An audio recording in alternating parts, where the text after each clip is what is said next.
Hello everyone and welcome back to Azam Shah Weekly, and we're going to continue working with our stored application. In the last video you have learned that how to get the data from the API and all the categories and display it on the screen.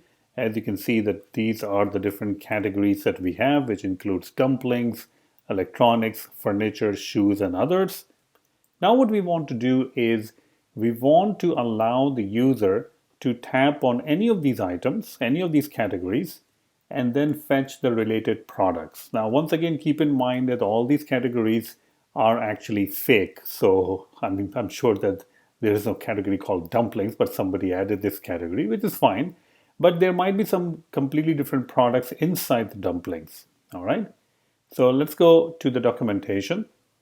And inside the categories, you can see a URL for the GET request, which is going to give you all of the products based on the category ID that you're providing. So in this case, we're providing the category ID number 1.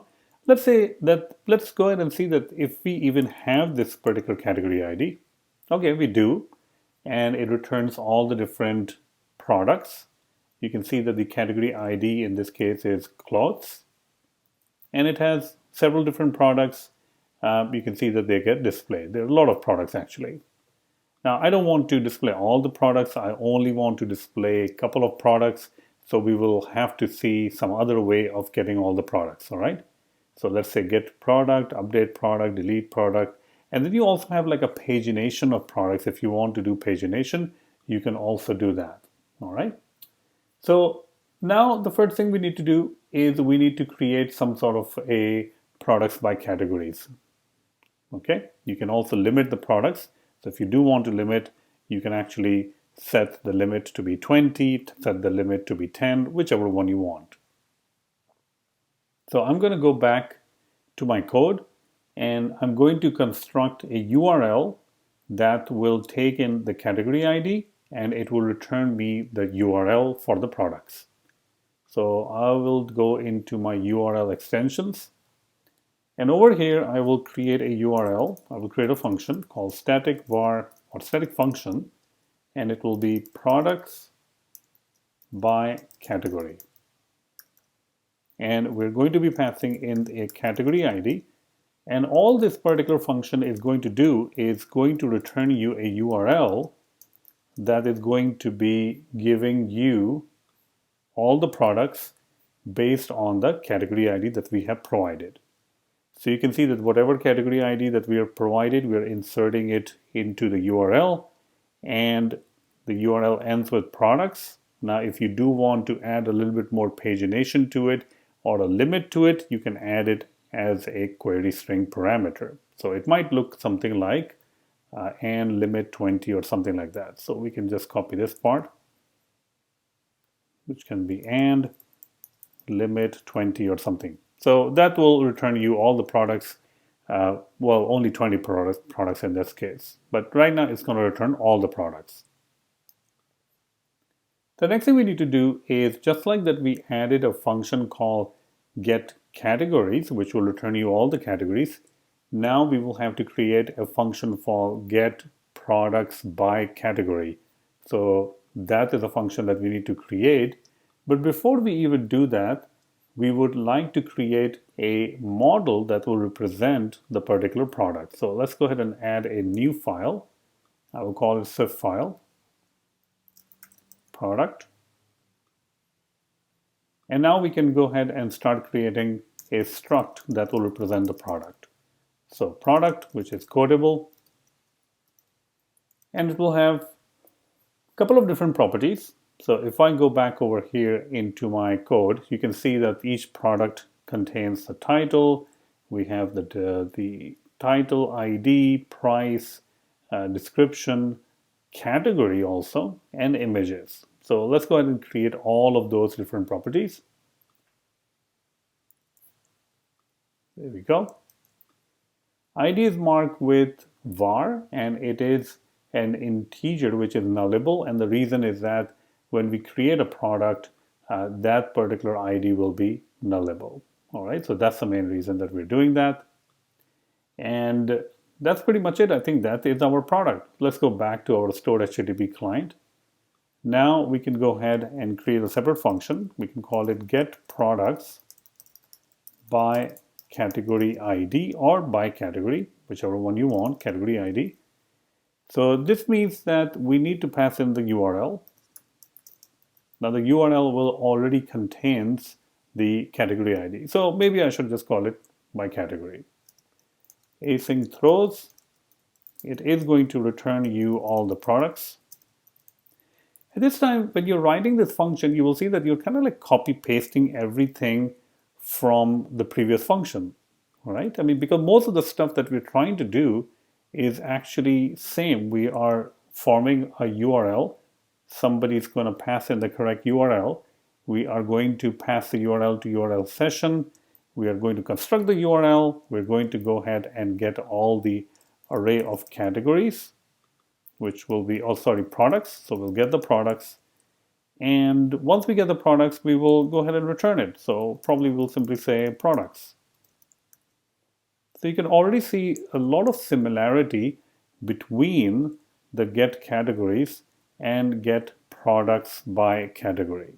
So in the future, it might be a good idea to create more of a generic layer or a generic function in our stored HTTP client that will be responsible for running any of these different queries. All right, so that is something that we'll be working on later.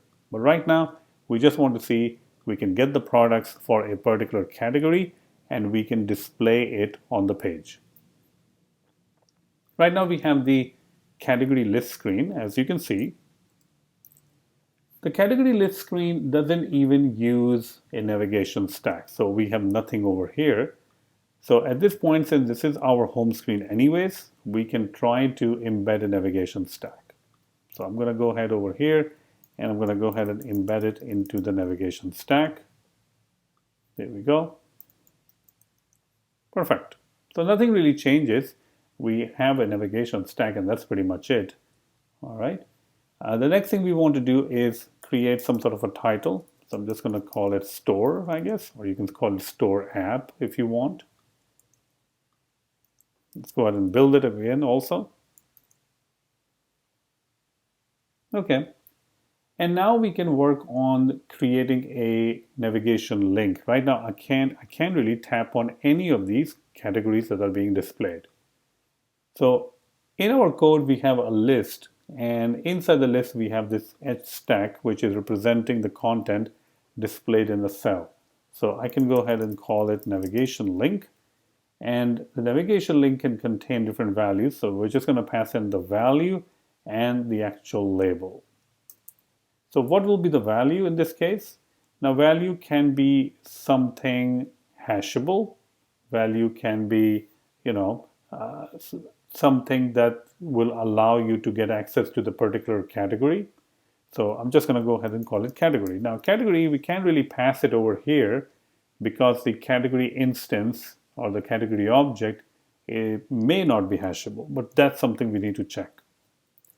And for the H stack or for the actual view, we can just move this over here. Let's go ahead and build it. And if we build it, we see a couple of different problems. And the first one is basically saying that it is not hashable. Okay, we already knew that our category instance is not hashable. So let's go back to the category and make sure that it is actually conforming to hashable. Okay, great. So now we have the list and we have our navigation stuff is ready. If I refresh this preview, hopefully we'll be able to display. You can see these detailed enclosures or detailed disclosures are actually showing up, which means that now you can actually tap on it and it will try to take you somewhere, but doesn't really do anything right now because we still haven't provided it with where to go. And that is the job of the navigation destination. So I'm just going to go ahead and add a navigation destination. This will be for the category, so category.self. And the reason is that the value that we provided was category. So that's why we have to put the same thing over here. For the destination, it is going to give us a category. And for now, I'm just going to go ahead and display or just choose the text name, the category name in the text view. So this means that when we select one of these categories like dumplings or electronics, it will eventually show us a text view with the selected category name. So let's go ahead and select that, and we can see electronics. Great. If I select furniture, I can see furniture. If I select dumplings, it shows me dumplings. So it looks like that we are able to go to the product list screen, but even though we are on the product list screen, which is a destination, we're not able to display any of the products based on the selected category. So this will be our next task, that how we can go about displaying all the products for a particular selected category.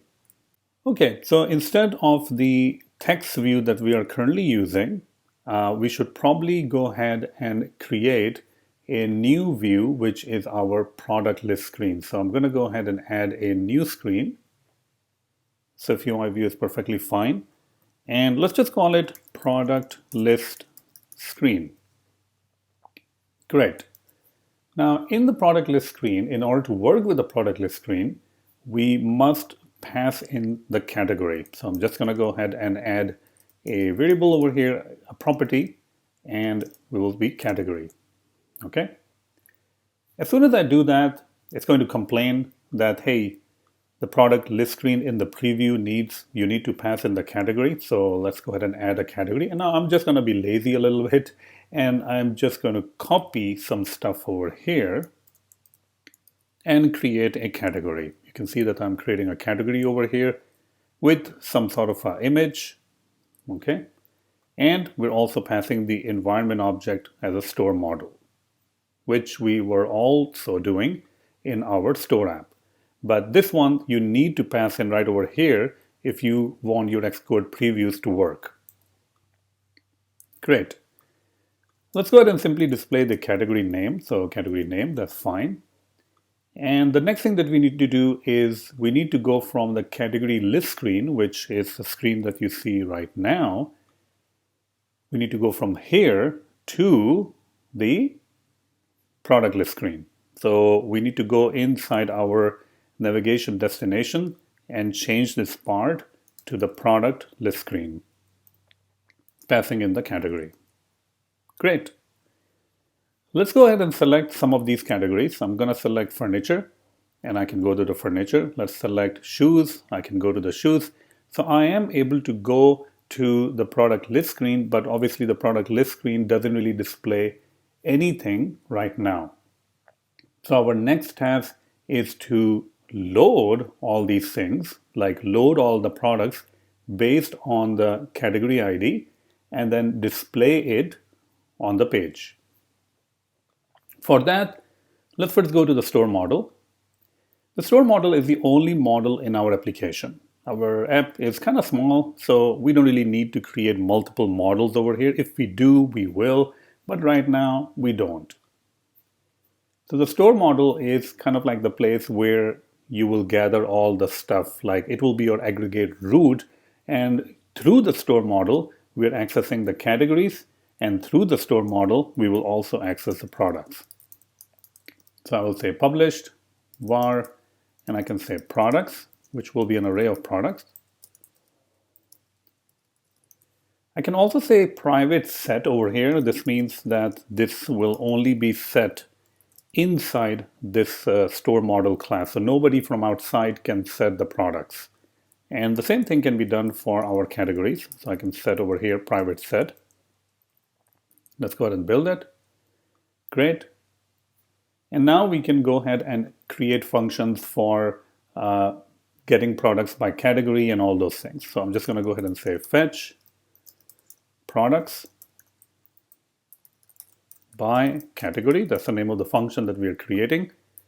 We are going to be passing in the category ID because that is the only thing that is needed. This will be async throws.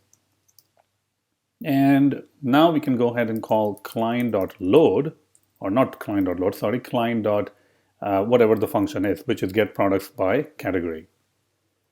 URL dot, and let's say if we have products by category, so that is going to generate the URL using the category ID that we're going to pass in. And hopefully this is going to return us all the different products that we can assign to products property that we created earlier on.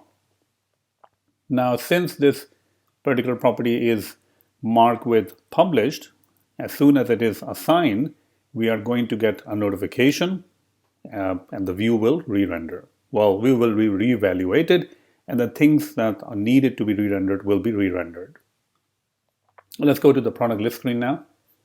Now, in the product list screen, we want to, display all the products.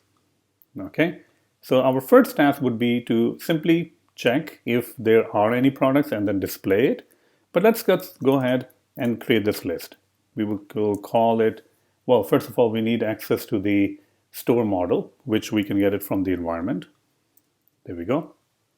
And just so that it works, we'll just put something over here. So make sure that you are injecting environment object over here so that you can access it inside your Xcode previews also. Next, I'm going to go ahead and say store model dot products. Okay, and the ID in this case, you can use identifiable, but right now I'm just going to go with ID.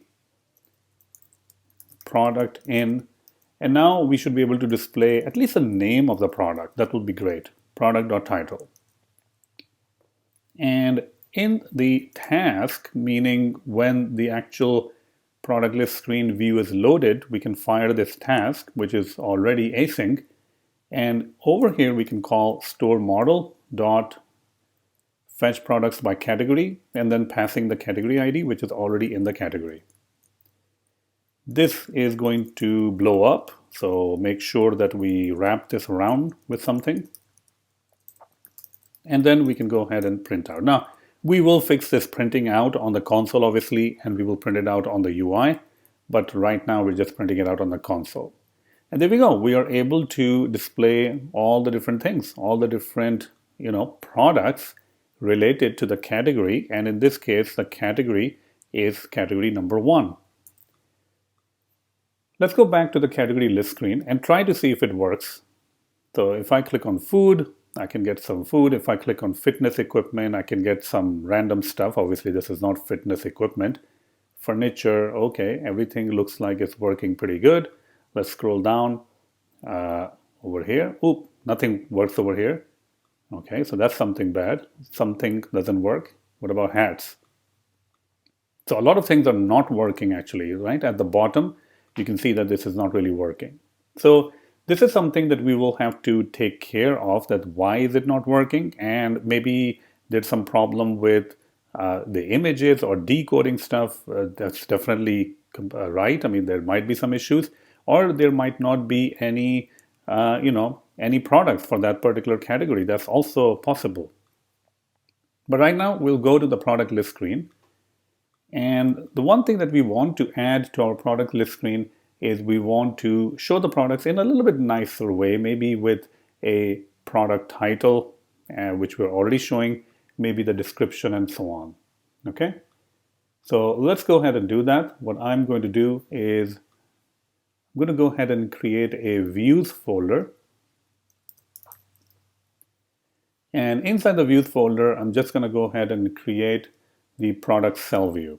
That will be responsible for displaying each row or each cell in the list. So we'll just call it product cell view.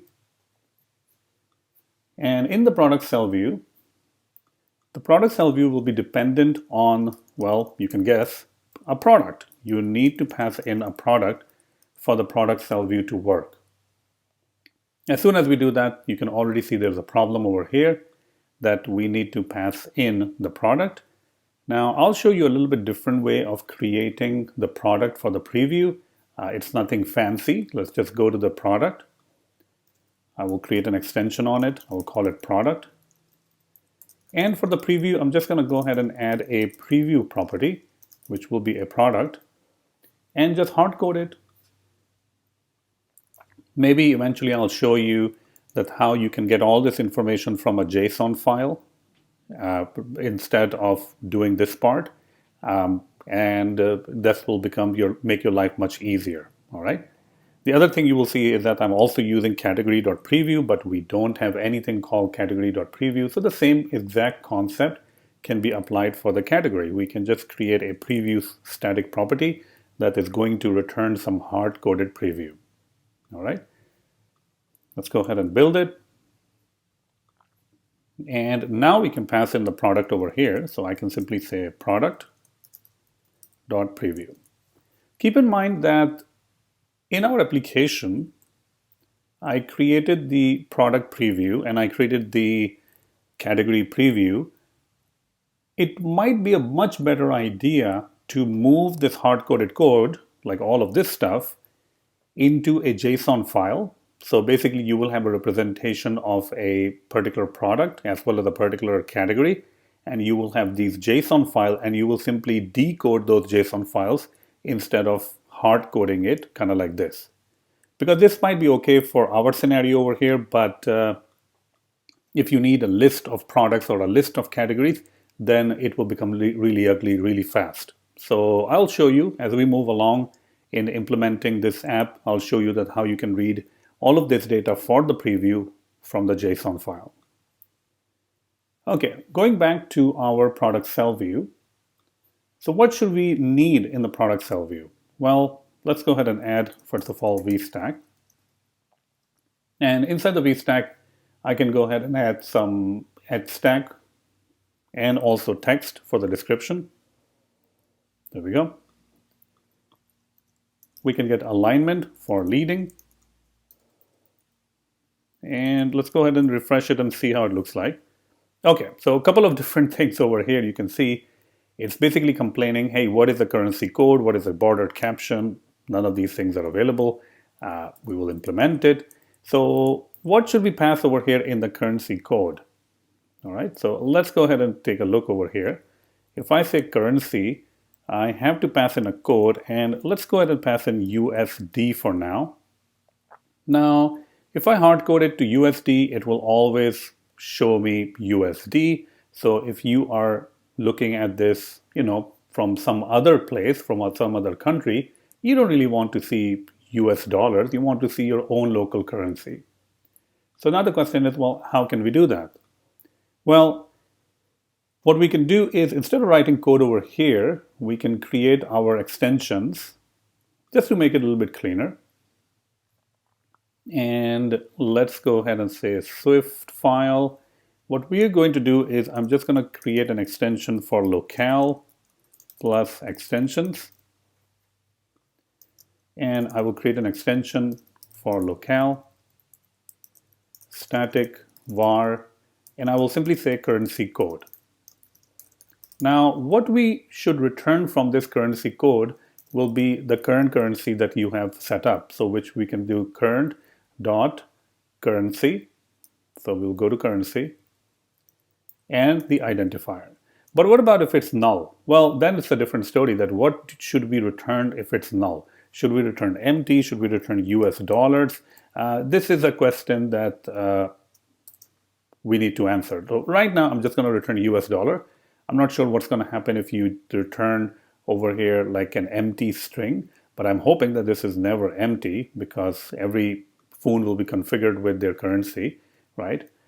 If there is a locale which is not available, we'll return currency US dollar. You can try to return empty, but I don't know what's going to happen if you return empty over there. I mean, hopefully it's not going to blow away or something. And now I can say locale.currency code. All right, so whatever the currency code is, it's going to return that. All right, so let's say that if it returns empty, what's going to happen? Okay, it just says 687, so it's not going to put any dollar sign in there. So it's up to you. I mean, you can go to the locale extension and you can say empty string. It's just going to say 687. That's fine, I guess, in your case. So that's all based on your situation. Okay. Now, the other thing that we really want to do is we want to display the price, which we are right there, but it would be nice if we display the price kind of like in a nice, caption, like a rounded corner, background color, and all those kind of things. And most probably I would be displaying price somewhere else also. I would be displaying price, in a details page or something like that. So I want to make those modifiers reusable also. All right, but currently we don't need to. I mean, we don't have the details page, so we don't have to think that far ahead in time right now. So let's go ahead and just, add a little bit of modifiers so that we can make it better. So I'm just going to add some padding to it. Let's say 5, foreground color. So it's always a good idea to think about these things, but making sure that you're not like overdoing it, meaning right now there's no need for me to create a separate modifiers, right? I mean, when the need comes, then I will go and do it. But right now there's no need. I can just go ahead and write it out over here. But make sure that you understand that when the need comes, when I'm using the same exact code again, then I will have to think about that, okay, maybe I want to move this into a different file or somewhere else. So all of those things. Okay, what background color should we return? Probably like green or something. Okay, so color.green. And okay, it's not clipping shape, so probably I have to put the clip shape somewhere else. Okay, there we go. So it looks pretty good. You can already see that the price is looking good. Once again, if I need to use this same modifiers again, then instead of copy pasting it into a different view, I would probably invest time in creating custom view modifiers. And we will create custom view modifiers eventually. So this looks good. Let's go to the product list screen. And now we can use the product cell view that we just created, passing in the product. Okay, looks actually pretty good. You can go ahead and change the list style if you want to be plain. That's completely up to you. So I can go ahead and say list style. So it kind of expands out a little bit. Okay, that's how it looks like. If you don't like it, you can change it. If you don't like the colors, you can change anything you want. But for us, it does look pretty good. All right. Okay. Now let's go back to our category list screen just to see how it feels like. We can see all of these different categories. Let's click on furniture. I can see all this furniture. Obviously, it's all random data. Actually, another thing I would like to see over here in the product list screen is which category did I select it, because I don't remember now. So let's go back to the category or the product list screen. And in the product list screen, I would like to know which category did I select it, because, well, sometimes you just don't remember. Okay, so let's see over here. We can do the navigation. We can have the list. Let's say that if we go ahead and add a navigation title, and there we go, navigation title is adding, we can go ahead and say category.name. And this looks much better. Let's go back. Okay, and shoes. Okay, shoes is displaying and all the shoes.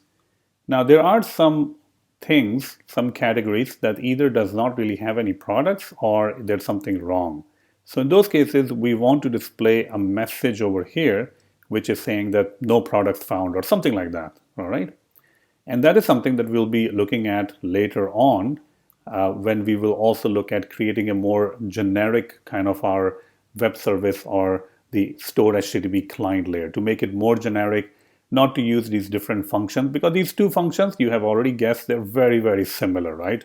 Most of the stuff, like all of this stuff, is exactly the same. The only part that is different is that this is decoding to the category while the other one is decoding to the product. So we can maybe create a more generic kind of a stored HTTP client where there's only one function, and depending on the resource that you pass in, it will decode to that resource. But that is something that we will do later. We still have quite a long way to go. We still have to add product to the screen. We still have to create product details screen. So all of those things, we still have to learn about maybe creating view modifiers and maybe even loading the data for the preview from the JSON file. All of that stuff, all of the cool stuff is still coming. All right. So we're going to end the video over here. I know it's getting long. And in the next part, we will take a look at how we can display load messages, how we can delete, how we can do all of those cool stuff. So stay tuned for that, and Thank you so much. Hey, if you like this video and want to support my channel, then the best way would be to check out my courses on Udemy. I have a lot of courses on SwiftUI, Combine, iOS development, web development, even Flutter. So anything that you want, probably I will have a course on that. You can check out my new courses on SwiftUI, which is this one, MV design pattern. So definitely check that out. You will be amazed to learn that there is a particular way that Apple recommends when you're creating a SwiftUI application, and it makes it much easier to use SwiftUI framework. If you are learning about the augmented reality, then check out my new course on Reality Kit and AR Kit. So I have a lot of courses. Check it out. The links will be right there in the description. Thank you so much, and thank you for watching.